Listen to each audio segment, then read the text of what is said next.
than anything else, they remember what it felt like to skate. The swiftness, the feeling, the freedom. There's a wonderful feeling of gliding on ice. Lacing up figure skates and stepping out onto that ice served as a woman's declaration of freedom. Skating backwards fast and having the wind blowing your hair. I don't know, just maybe like flying. You just feel you're free. The chance to win an Olympic medal by swooping and soaring was almost too impossibly romantic to be true. Beautiful snow-capped mountains, clear blue sky. I think I was in heaven. I mean, I just loved it. Ice has a live feeling, warm, velvet, soft. To be a ladies figure skater in the first half of this century was to be a lady, to dress a certain way and represent your club or your country with style and grace. But all the style in the world didn't matter if you couldn't skate a straight line or carve out a figure eight. The sport was called figure skating for a reason. You had to have excellent figures to be allowed to free skate. It was a drawing. A figure was a drawing, and you were drawing with your blade instead of with your hand. To be sure, back in those idyllic days of ladies figure skating, the ice wasn't always so smooth, nor the competition so fair, or the judging so keen. It was very political back in those days. You put my pair first, I'll put your single first. There was a lot of that going on. This wasn't a sport as we know it today, but a cross between an athletic endeavor and the Miss America pageant. I always tried to make it beautiful every time I did it. I wanted everyone to watch me. Still, nothing could diminish that joy. Eyes sparkling, gloriously dancing, on a pair of freshly sharpened white skates under the winter sun.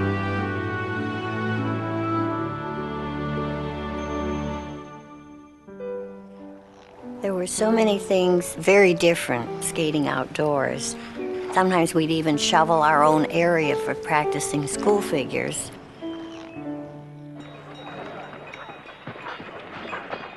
At the turn of the century, ice skating was a diversion fit for a lady, a socially acceptable way to take the outdoor air. It was a means for men and women to court in public, to be seen holding hands without causing shock. But figure skating, the sport, was purely a male domain. In those days, no one but the rabid suffragettes believed women should even be athletes at all. So imagine the commotion a British housewife named Madge Syers caused when she arrived with her husband Edgar at the 1902 World Championships in London. Madge hadn't merely come to watch, but to compete against the men. They were horrified, probably. But then they realized that there was nothing in their rules that prevented a woman from competing with men, so they allowed her to compete. She was not representing equal rights for women particularly, she was representing her own right to compete. Not only did she compete, she finished second behind Sweden's Ulrik Salchow, who would ultimately win 10 world titles. Only this skating immortal stood between Syers and the World Championship, which men had been contesting among themselves since 1896. There is only one world champion, and that's the man, even today. In our rules, we still call women ladies. It's the World Ladies Championship. So there's this concept of the male protecting the female, I suppose. And Madge kind of broke that by showing she could skate with the men. 4 years later, in 1906, the skating union organized a separate competitive event for ladies. Appropriately, Madge Syers won this twice. In 1908, in her final competition, Madge underscored her name in the history books by winning the first Olympic gold medal in ladies figure skating. World War I then intervened, canceling the Olympic Games. Madge Syers did not live to see her Olympic successor. In 1917, she died in childbirth at the age of 35. Her daughter, Virginia, died as an infant. In 1920, the Olympics encompassed both summer and winter sports. The six-time U.S. champion, Teresa Weld, paid her own way to Belgium to compete. There, she caused some controversy. She was marked down in her free skating, she says, because she did elements of jumps, simple jumps, we would think of them today, in which her skirt went up. And she was criticized for that. The feeling among the men was that the women should not display their legs. But if the fashion of the day, long dresses, kept the lady skaters earthbound, it also helped them fight the elements. At the time of the first Winter Olympics in 1924, figure skating was usually contested out of doors. Rinks were shared with hockey players or public sessions or speed skaters. There were still problems in Switzerland 4 years later. Oh, that was the Olympics in 1928. Because you see, St. Moritz didn't have an artificial skating rink. It was out of doors. And the stadium was impossible to skate on. It had no ice. So we skated at the Kulm Hotel rink. And the whole rink, they couldn't use part of it. They kept as clean as they could, and there were little holes. And so they put flags in. So you had to skate around those flags. The Olympics, you had to skate around those flags. You had to be careful. Oh, there was no such thing as a Zamboni. I think it was in Davos, just before the competition, the snow people went on strike. So we had to go out earlier and shovel off our own area and then practice. It was an awful problem, it really was, because, I mean, you had to practice in a snowstorm, you had to practice when it was windy. In Vienna, you practice when the rain was falling down, that sort of thing, and that made the ice very, very difficult. European skaters had an advantage over American skaters. They had access to outdoor rinks, which allowed them to anticipate weather conditions they might encounter in competitions. Americans were referred to as hothouse skaters because they spent all of their time practicing indoors. As competitions approached, they looked for ways to skate out in the elements. In the 1950s, New York City Mayor Robert Wagner heard that Carroll Heiss of Queens had talent, but needed outdoor ice time. He offered her early morning use of the world-famous rink at Rockefeller Center. You feel like you're really in a hole. I'd look up and here would be all these people looking down at me, you know, on their way to work. So it wasn't really the most enjoyable kind of training, but at least it gave me an idea of what it was like to skate in the wind. When it would rain, Mr. Burnett would be thrilled. Oh, good, now we can do sections of the program. We can try to fit it in because it's raining. In exchange, it was sort of understood that once in a while, my sister and I would happen to come by Rockefeller Center and we'd give an exhibition for the people shopping. The Heisses were a family of modest means. The cost of outfitting the 3 Heiss children for skating lessons were substantial. Well, nothing was free. We had to pay for everything. Our coach, Mr. Burnett, bought a pair of skates or helped pay for the costume. 20 or 25 minutes was about $6 for your skating lessons, so it would be about $18 an hour. Most people didn't take an hour because they couldn't afford it. You had to be the champion of the United States in order to get your way paid to world. So if you were second or third place, you had to pay your own way. A young lady who wanted to be a world-class skater joined a skating club. There she'd train and learn the etiquette of the sport. Skating clubs originated out of the simple interest and joy of having a place to skate. But for most of the century, these clubs maintained an elitist attitude about membership. Usually these private clubs had a membership committee, and you could be blackballed for any reason, whether you were from a certain ethnic group or your parents weren't in a certain profession. I remember I brought a membership application to my father in which he had to put down how much he made and what he did for a living, and he handed it back to me and he said, "Frank, just forget this. It's none of these people's business what I do or how much money I make." The New York Skating Club was a very prestigious, kind of snooty club. You know, and they didn't want some riffraff young kid. We don't care if she's national champion, you know, in here. But ultimately, there were a few people that got me in.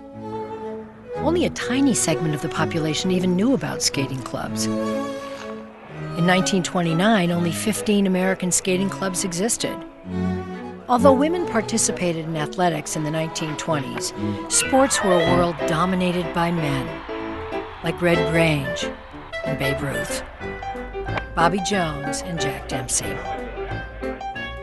Women could wear their hair bobbed and dance the Charleston, but the thought of a figure skater capturing American hearts would have seemed absurd. And then it happened.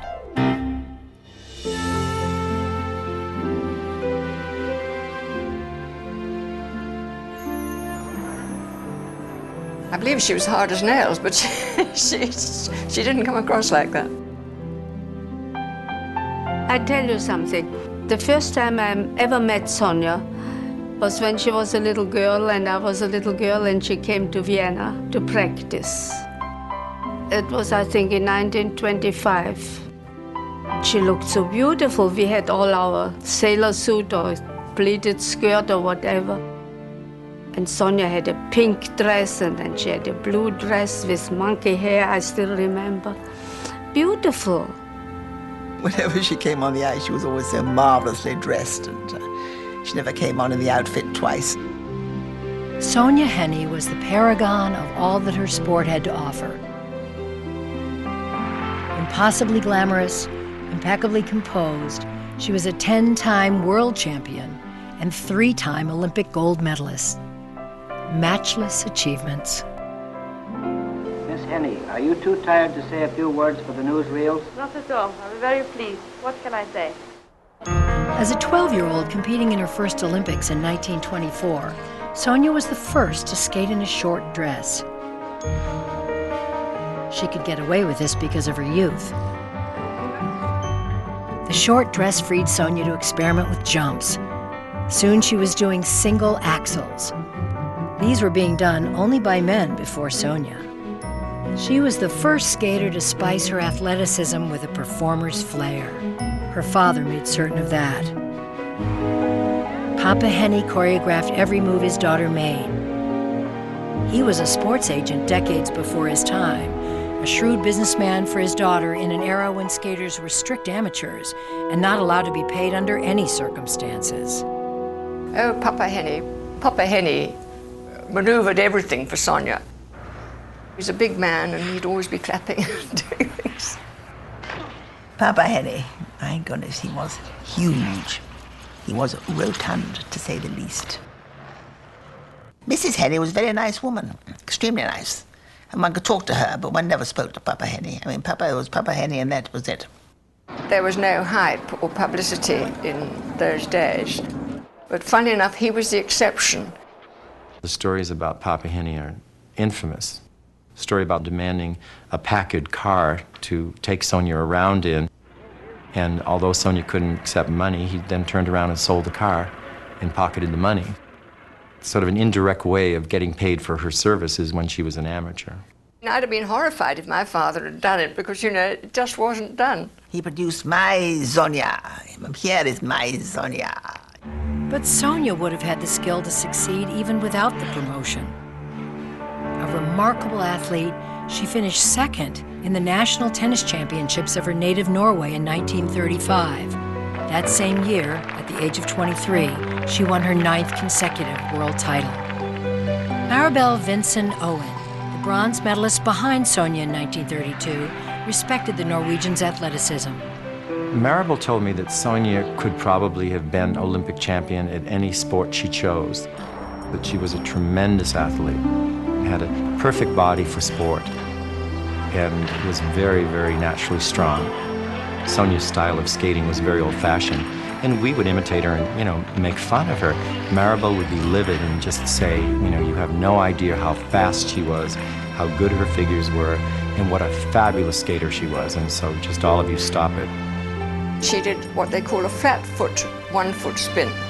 And I haven't seen any of the modern skaters do a flat foot spin since Sonia Day. They all do it on a toe, which is far easier.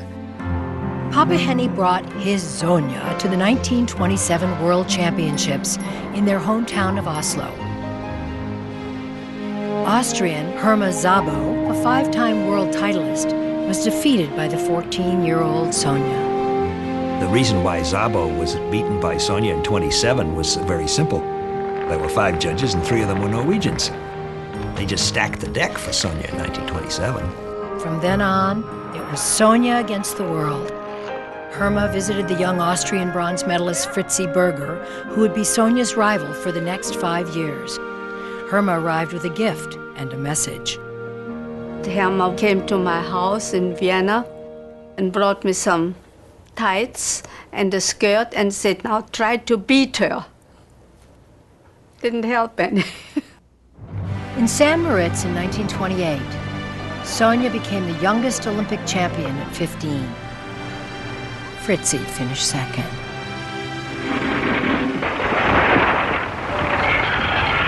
The Olympic Games are on. 4 years later in Lake Placid, New York, the two met again at the Olympics. Standing room only tickets for the ladies' event were selling for an unheard of sum of $5. Again, Sonia triumphed. I think I had the hope, against hope really, that maybe one day I could beat her. Maybe one day she break a leg. Maybe one day she has a cold or can't skate or whatever. Never happened. I don't think Sonia ever had a cold in her life. Sonia was not only the best skater on the ice, she was the most stylish. Her costumes were individually designed by her personal Norwegian tailor. Any potential rival faced not only her superb talent, but her incomparable stage presence, her sophistication, and a daunting history of success. How many world championships have you won? I have 9, and if I win this year, it'll be 10 World Championships and 3 Olympic Games. Do you think you will win? Well, don't ask me those kind of questions. Competing in Germany in her final Olympics in 1936, Sonia was placed first by 6 judges. But the 7th judge tied Sonia and Cecilia Colledge for first place. Perhaps Cecilia's mother seemed to realize that her 15-year-old daughter stood little chance against the world's best. I wanted to wear my little green dress. I love my little green satin dress, which I always felt I skated well in, and I would like to have worn that. But I wasn't given a chance. I was told to wear the silver dress, so I wore the silver dress. And that was that. I mean, silver in the afternoon is wrong. I mean, even gold would have been better. But to skate for a gold medal and dress your child in silver seems to me absolutely crazy. When are you turning professional? I'm never turning professional. I've always been an amateur, and I want to stay one. No Olympic athlete embraced professionalism with as much fanfare as Sonia. In 1938, only 2 years after she retired from amateur competition, Sonia became a millionaire. She was 26. Papa Henny died 1 year earlier. He lived only to see the beginning of his daughter's worldwide success. Miss Henny, it is indeed a pleasure to know that you have accepted this contract to star in 20th Century Fox pictures, and I have every reason to believe that you will achieve on the screen the same international success that has made you the greatest ice skater and the most popular young lady in the world of sport. Thank you, Mr. Stanek. I shall do my best. She earned $125,000 for each of her first 2 films. Then renegotiated her contract to get $300,000 each for the following 8. Dancing on ice. Who's afraid of love? What else are we living for? How can anyone ignore? By the late 30s, Sonia was earning $800,000 annually with the Hollywood Ice Review. She had replaced boxer Jack Dempsey as the world's top sporting attraction. And in 1938, Sonia trailed only Shirley Temple at the American box office. When I was 10 years old, my then coach, Otto Gold, took me back to her dressing room. And oh, what a thrill to see Sonia standing there in her full show makeup and all her gorgeous costumes hanging on racks in the dressing room. And she was very sweet and gave me a great big autograph picture. The first time I met her, I was 12 years old, and she looked at me and she said, so you're Carroll Heiss. She said, they keep saying you're going to be a second Sonia Henne. She looked at me and she said, honey, I'm afraid there's never going to be another Sonia Henne. Life in Hollywood meant lavish parties with the biggest celebrities. In a publicity stunt that was also a shrewd business decision, she had her legs insured for $5,000. Before anyone had ever seen a Zamboni, Sonia bought one in 1949. By bringing it on her tour, Sonia helped change the way American ice rinks were maintained. 7 years later, at the age of 44, Sonia retired from skating. Out of the movies, her skating career over, Sonia's public image faded. After 4 decades in the spotlight, she lived her lavish life in private. Sonia Henne always wore a bracelet. It said on one side, to Sonia Henne from her best friend. And you turn it over, and it said Sonia Henne. Henne, I understand this is the first Winter Olympics you've attended since you won the title last in 1936. That's correct. And I'm certainly thrilled to be here today, because it's always just wonderful to be back again. You know why she came to the Olympics? Because John Harris of Ice Capades fame urged her to come. She said, oh, no, nobody will know who I am. I walked into the arena with her, and the photographers' flashbulbs were going, and most of their cameras were empty. John Harris had asked his friends to give her a reception that would make sure that she was recognized and well known, and so they went up flashing her picture, and she felt as though she was remembered and was very happy. Sonia had stopped skating entirely for nearly a decade, but in 1964, at the age of 53, she had secret thoughts of a comeback. One morning I was taking my skates off, and all of a sudden this midnight blue Rolls-Royce pulled up, and out came this woman with 2 Norwegian elk hounds on a leash. She had on a yellow leotard with a yellow chiffon scarf around her neck, and this humongous yellow canary diamond on one hand, everything matching, the diamond, the scarf, the leotard. And it was Sonia. When she walked into the rink and stepped out of that car, you knew you were in the presence of a star. In 1968, Sonia was diagnosed with leukemia. Her third husband, Niels Onstad, never gave her the final diagnosis. On October 12, 1969, Sonia died sleeping in her husband's arms aboard a private plane. A life filled with such public accomplishments ended in private and in peace. Sonia Henne could have made headlines as a ballerina, a tennis champion. She chose skating, and the world will never forget. She may look sweet and gentle and nice, but underneath, she's granite and nails. Seeing Sonia Henne in the movies, reading about Barbara Ann Scott in Life magazine, or watching Peggy Fleming on a grainy telecast all the way from France, a young girl could easily reach the conclusion that her skating heroes lived impossibly glamorous lives. In reality, the few who achieve fame in the sport did it by dedicating their childhoods to training in cold ice rinks, mostly in obscurity. One move that every female skater learns is the layback spin, which was first performed by Cecilia Colledge. But Cecilia wasn't naturally nimble. Informed by her coach that she was too stiff, she was sent to the London suburb of Brixton and a contortionist named Miss Lee. Miss Lee had been in a circus. However, my mother thought it was a good idea. Cecilia spent the summer of 1935 working with Miss Lee. Each morning, Miss Lee tied a rope around Cecilia's waist in order to stretch her back. I can assure you it wasn't my idea of pleasure. Nevertheless, at the end of the summer, I was doing a back bend. I did a back bend. And so, but each time I had a lesson, it would break all the little blood vessels at the top of my eyes. Every single day. The layback spin, a maneuver that appears effortless. Only skaters understand the time and tenacity needed to perfect even the simplest move.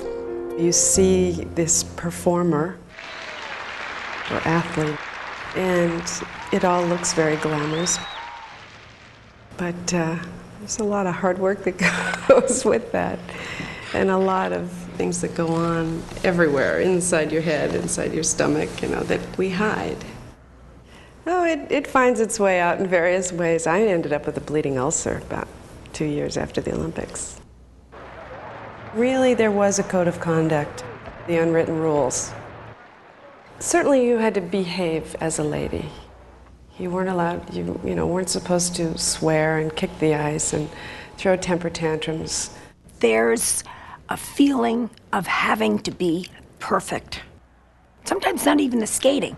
They can tell you, that costume doesn't quite fit with the music. Maybe if you change the color or shorten it. If you're a swimmer, nobody's picking on what you look like or what your bathing suit looked like. Some skaters loved the public adoration that the glamour of the sport provided. Others felt hindered by the gender stereotype. I always considered myself an athlete. Listen, it hurt when you fell on the ice. But there was always that element of showtime. It's not a team sport. You're out there alone. There's no place to hide. You make a mistake and everybody sees it. It was very much of a more formal and social world than it is today. It has to do with being an upright, presentable champion that everybody felt that they could look up to. These were skaters and people who were responsible, elegant, beautiful athletes, and they presented themselves in impeccable fashion, every one of them. Looking good was important. But in the end, a pretty costume could only get you so far. Well, I was always jealous of the other skaters that had more money and had prettier things, but I thought, well, I can't fix that. I'll never have that.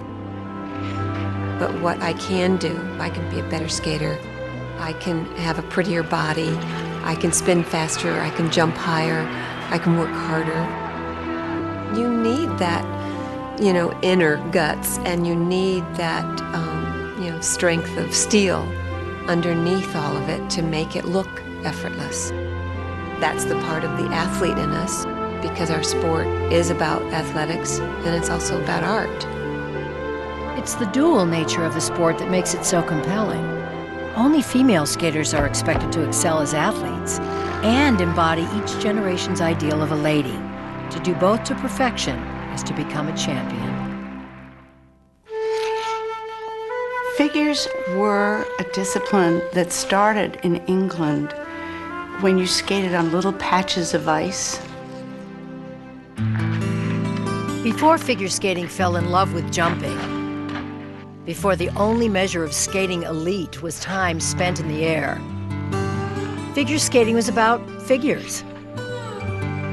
Literally tracing shapes into the ice as smoothly and as accurately as possible. Figures originally comprised 2/3 of a competitor's score. The school figures were practiced ceaselessly, discussed, debated, judged accurately or not, and cursed as many a freewheeling skater's downfall. What they never were was seen by the masses. As far as audience, there was very, very little audience at all. For the free skating, sure, but for school figures, not much. If free skating gave you the rush of unbridled movement, the figures were about as liberating as standing still. They were performed with the skate planted firmly on the ice, an etching made with gem cutter's precision by the edge of the blade. You're alone with your thoughts, and you're competing against yourself. It's how you place your thoughts with your feet and how the two work together.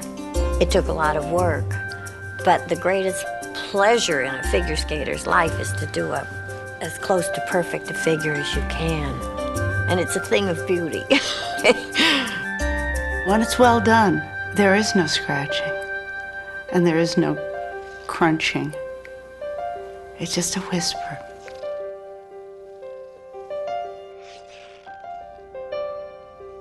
You had between 11 and sometimes 13 judges. They'd be standing there like pillars. So close, you can almost feel them breathing down the back of your neck. My foot would just shake like this. It's a little bit nerve-wracking. You had to have tremendous concentration to do a decent figure. When you finished the school figure, you skated off, and they would go and examine all the tracings. There are two edges.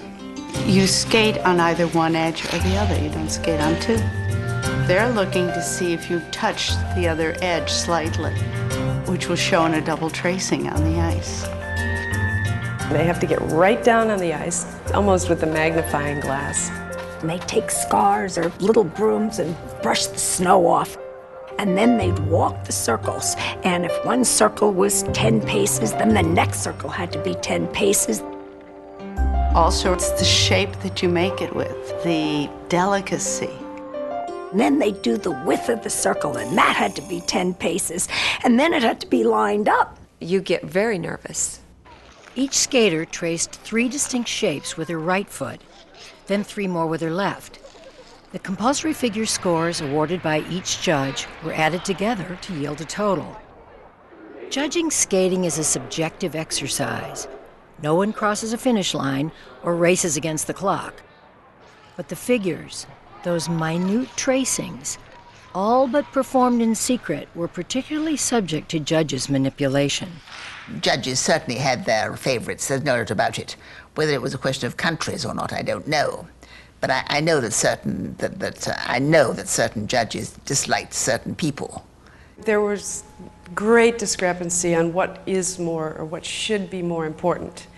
It was never written in a rule book that, it's better to have round circles and traced patterns than clean turns.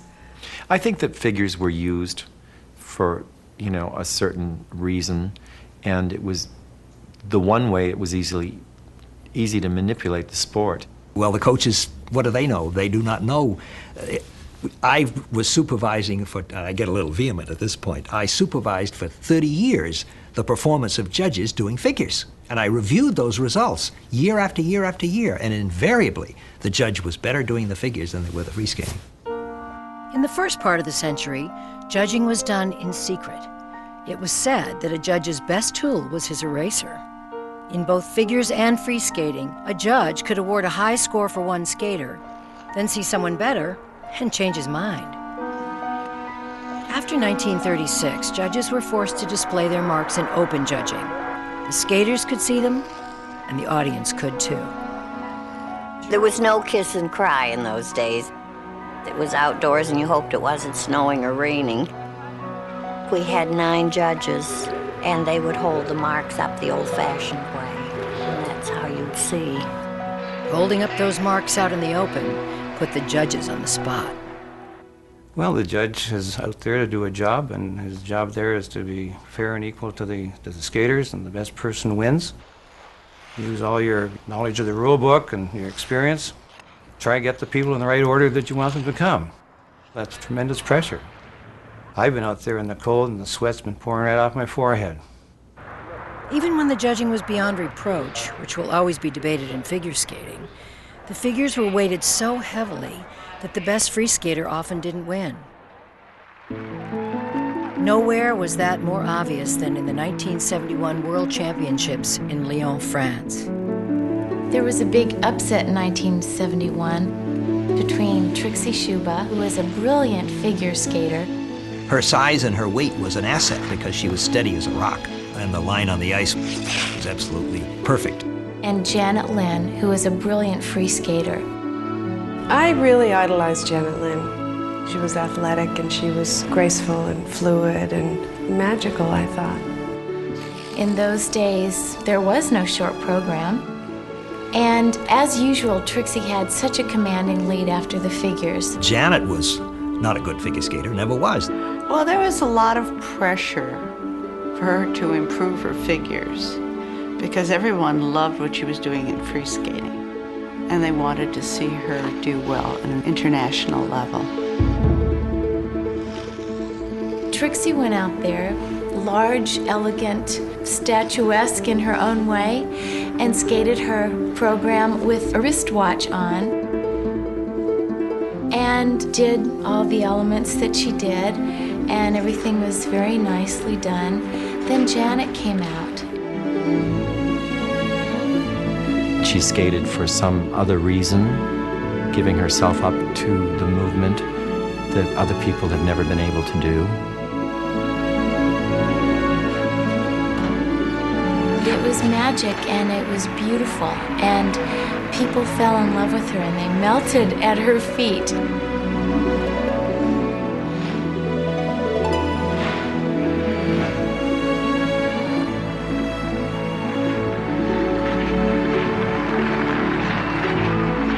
It was fantastic, but Janet couldn't possibly have caught Trixie.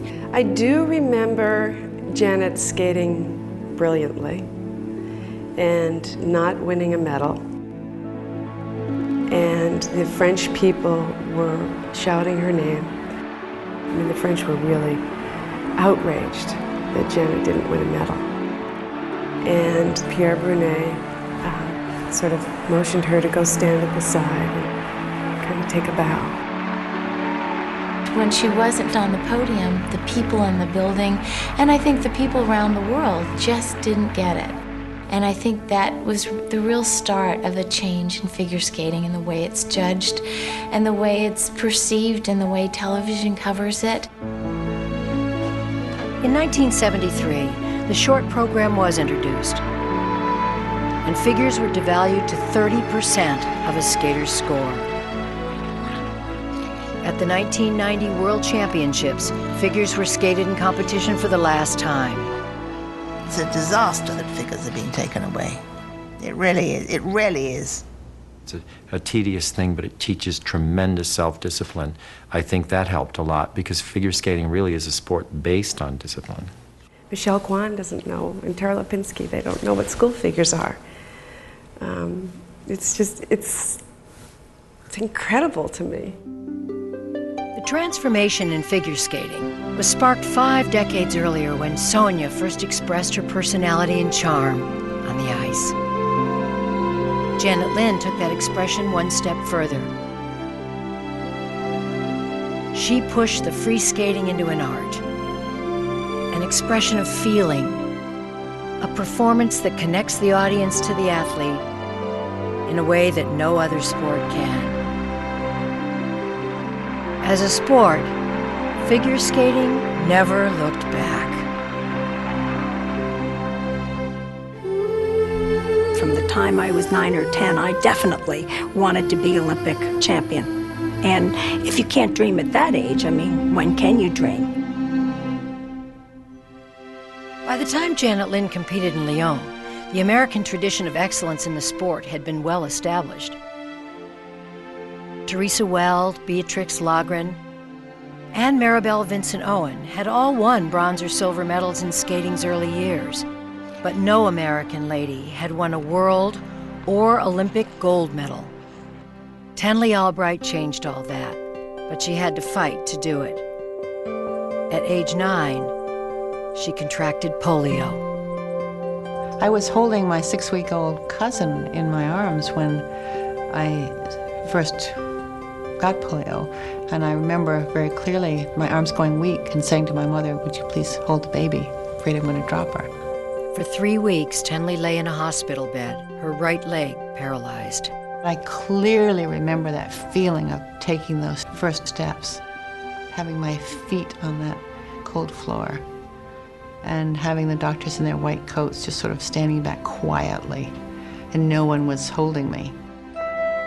No one knew what caused polio, where it came from, really how it spread or what to do about it. My parents thought, well, I had liked to skate, so why not that? Because I could stay away from children, not scare them. During the long months of Tenley's recovery, skating became more than a rehabilitation. It became her passion. Before long, she wasn't just a recovering polio patient, but a champion skater who spent 1 month each year training in Lake Placid. By 1953, 8 years after the first step, Tenley was the best in the world. And now what are you going to do for your encore? Well, first of all, I don't think it's very fair that you don't have skates on this evening. It's much fairer to me not to have them on, but I got little spikes in my shoes.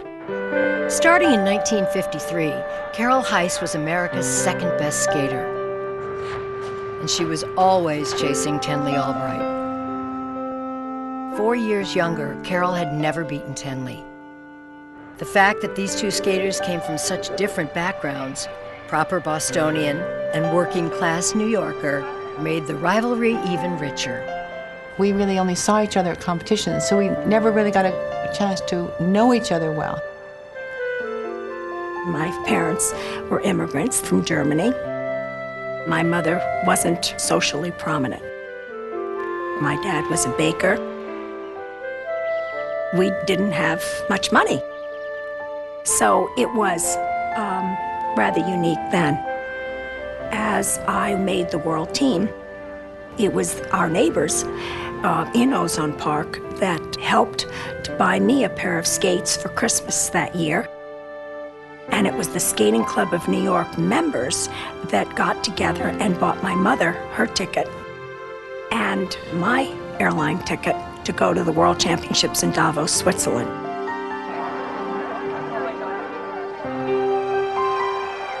For the first time in history, at the 1956 Olympics at Cortina d'Ampezzo, the U.S. ladies were favored to win gold and silver. Cortina was freezing, and the costumes were all chiffon or lightweight, and there was just no way you could keep warm and stay warm. Tenley had a serious problem in Cortina. Only days before the competition, she'd fallen backward and pierced her right ankle with the blade of her left boot. She trained in Cortina in pain. It did hurt. It hurt every minute. But the thing that really made such a difference to me was the whole audience started humming my music. When you're making yourself do something, it's one thing, but when that was over, how do I get off the ice? I have to figure out a way that is not going to show the problem. In a courageous performance, Tenley won America's first Olympic gold medal in ladies figure skating. To her right, again, stood Carroll Heiss. Only 2 weeks later, the generation turned. As the reigning Olympic and defending world champion, Tenley lost the world title. This time, Carroll triumphed. It took close to 3.5 hours before they said, "You are definitely the champion." My mother just said, "That's wonderful, honey. Congratulations. Well done. Now can we go back to the hotel?" And that's when I realized that she was seriously ill. She was bedridden for 9.5 months. She never really got out of bed and just ended up dying of cancer. You know, I felt sorry for Tenley, but that championship probably means about as much to me as winning the Olympic gold medal. It was the only time my mother saw me be world champion. In 1956, Tenley retired. In 1960, Carroll won her own Olympic gold medal in Squaw Valley. Americans had become the sport's dominant force. A new champion was emerging, Laurence Owen. Laurence was coached by her mother, Olympic medalist Maribel Vincent Owen. Laurence was real long-legged, real short, free-looking hair. She was very commanding out there because of her height. Every move she did looked huge. In 1961, Laurence was a high school senior headed for Radcliffe when she won the U.S. National Championship. Here's a very happy young lady, Laurence Owen, our national ladies champion. Congratulations to you. Oh, well, thank you, Mr. Palmer. Golly, I feel terrific right now. This daughter of an Olympian graced the cover of Sports Illustrated on February 13th, 1961. The next day, she and the other 17 members of the American team boarded a Sabina airplane at Idlewild Airport, bound eventually for the 1961 World Championships in Prague. Having just taken the American and North American titles, young Laurence Owen was the U.S. hope and the favorite to win at Worlds. It was an American tragedy. It was the most devastating aviation disaster in the history of sports. The past, present, and future of American figure skating perished together on February 15, 1961, in a wooded area near Brussels. No official explanation has ever been given. The plane tried to land but pulled up steeply a half-mile from the runway. 3 times the plane traced a circle in the sky before its nose lurched upward and the engine stalled. It was demolished on impact. There were no survivors. Well, from what we can gather and from the information that was available, that they were huddled together and that they were holding on to one another when their bodies were found so that they knew ahead of time that the plane was going down. Oh, so many people. All the leaders in the sport. My brother-in-law called me in California at about 2:30 in the morning, and David said, they're all gone. And he was just sobbing, and I said, David, what do you mean? He said, all the skaters. He said, the plane taking them into Brussels has crashed. It took me a long time to grasp that they're gone, they're dead. And that's hard for any kid. My coach was killed on that plane crash. He was a young, very handsome man, Bill Kipp. Though the rest of the competitors had arrived in Prague, the event was canceled, while the skating world grieved. Oscar Johnson, one of the owners of the Icecapades, knew what the world had lost in Laurence Owen. She had that certain something we look all over the world for and rarely find, he said. She could have become the greatest performer on ice the world has ever known. Laurence, her mother Maribel Vincent Owen, her sister Maribel, and the other 31 members of the American delegation were all gone. No one will ever know what they could have accomplished.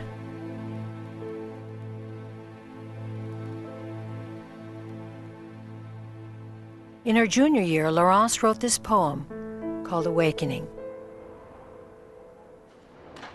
Softly, the spring comes creeping o'er the tired land. All men awake, refreshed. They rise to greet the world with joy, and birds sing, and all becomes newborn.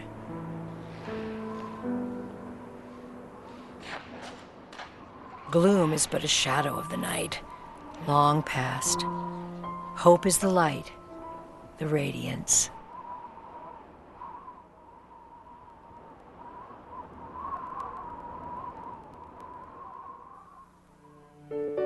There was an enormous gap in the entire ranks of skating. When 1962 came around, the skaters who earned their berth on the team were more inexperienced than any skaters had been probably in the last quarter century prior to that. It did not begin to emerge from this vacuum until 1964 when Peggy Fleming won the national championship. But even at that time, she was not an outstanding, tour de force of skating. That was the first time I ever competed at that senior level. It was like a total shock to me, my coach, my parents, and I think the skating world. but it qualified me for the Olympic team in '64, which also shocked us again. I didn't have a passport, didn't have a warm coat. It was very exciting, very big-eyed time for me. Suffering from the flu, the 16-year-old Peggy skated in her first Olympics. She finished 6th. After the Olympics in '64, the thought crossed my mind that I think I could do this. I think I could beat those people. Because I didn't like how they were skating. Slavka Dykstra won in '64. And she was such a muscular skater and really a big woman, very strong. She could do the jumps, but she was not graceful. And I go, well, I don't like that at all. I think Peggy was the first real ballerina to come onto the ice looking so frail and then jumping so high, being so athletic and looking like just a little butterfly, but really a steel butterfly. She was an elegant and gentle skater. She had wonderful technique and wonderful ability, and she had beautiful line. And most important of all, she had a mother. I could have never have done what I did without her, and without the encouragement of my dad, too. It's just amazing that I got where I got with the amount of money we had. My dad would come to the rink and make the ice. My mother made all my dresses. She had a tendency to finish the costume moments before we would leave, which would, my anxiety level would go way up. Mom, please finish my dress before I have to go on the ice. Don't be sewing in the dressing room as I'm walking out to a competition. When Americans watched Peggy Fleming win the only U.S. gold medal in the '68 Winter Olympics in Grenoble, France, they were not only witnessing the achievement of a single athlete, but America's rebirth in the sport, a mere 7 years after the tragedy. I knew I could never live up to Peggy Fleming. I just knew it. She was just a lady. I was a kid. I was a little punk kid. While I appreciated her, I just thought, well, I got to go completely the other direction. She was right out front with her skating. It was clean, it was honest, it was open. It was like all-American as apple pie. Thank you very much. It was flawless. Was there any imperfections that you thought of? What was it? I have a combination that I didn't do. There were 2 double axels instead of the 1, and I only did 1. Well, you're free to do that. That's why it's called free skating, and Right. everything else was really absolutely perfection. Thank you very much. Thank you very much, Dorothy. Thank you. Oh, I'm certainly. She was a beautiful, beautiful spinner. And of course, she was the girl that every boy in America was in love with. Dorothy was 17 when she won her first national championship, and before long, she became America's girl next door. She squinted when she tried to read her scores, and girls all over America were asking for the Hamill wedge. The one comment I get more than anything today was, I had that haircut, or my mother made me have that haircut, or my wife used to have that haircut. I would get letters from hairdressers saying, please change your haircut, please. I'm just tired of cutting it.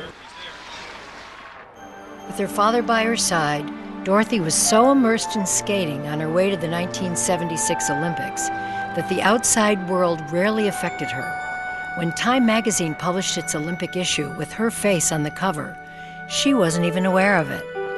My world was, I'd get up at 4 in the morning and I would skate 6 or 7 hours a day. I had to squeeze in school. To be an amateur, you could not have a job. We were truly amateur athletes, but we were competing because we loved our sport. Dorothy had no idea how many Americans were rooting for her success. The night before I competed at the Olympics, they delivered a stack of telegrams. And I didn't know who these people were. They were just well-wishers. That's when I started to realize, the power of television and the importance of the Olympic Games. And all of a sudden, I felt this gigantic pressure. Well, I see a very naive child. was a great, great moment. Dorothy Hamill with That seemed as though it was my education and sort of the backbone of everything that I would ever do. It was a great sense of relief, of certainly being very proud to be an American. I mean, because that was really what it was all about at that point.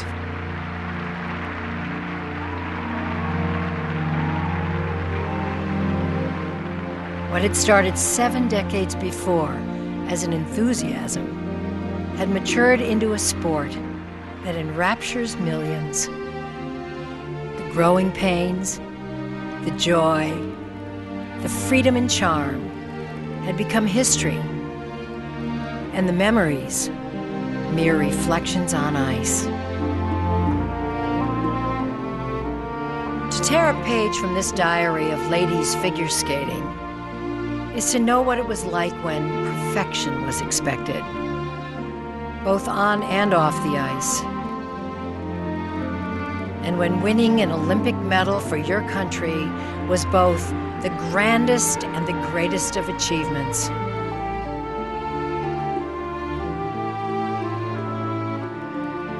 The world changes, of course, and sport inevitably evolves with it. But we can return to a time when figure skating was a sport for ladies. When a lady could lace up a pair of skates, step out into a brisk morning breeze, and for a few minutes at least, truly be free.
This has been a presentation of HBO Sports, the network of champions.